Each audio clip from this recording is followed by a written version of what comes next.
Totoo kaya ang bali-balita na itong si Kylie Chari at si Daniel Padilla ay nagkaroon umano ng di pagkakaunawahan at ito ay nandahil kay Catherine Bernardo na alam natin na naging ex ni Daniel at ito ay di umano ayon sa mga bali-balita ay dahil sa nakita umano ni Daniel Padilla na nagiging touchy na tong si Kylie Chari kay Catherine.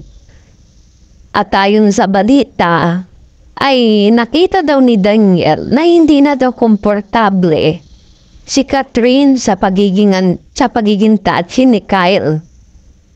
At ito hindi natin alam kung legit ito, no? Pero mga bali-balita lang to. Ito yung lumalabas ngayong issue pagkatapos ng ginanap nilang ball. Diba? Nagkaroon sila ng sa ABS-CBN.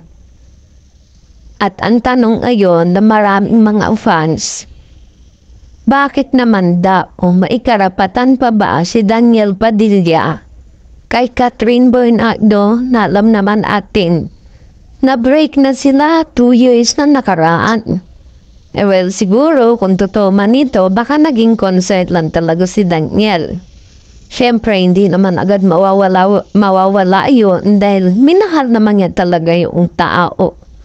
At pareho naman sila nagmahalan. Alam naman natin yun, hindi may tanggi. Talaga nagmahalan sila. At ngayon, ang tanong, totoo kaya ang balita na to? Well, sila lang nakakaalam nito kung totoo. Oh, diba? Yun lang.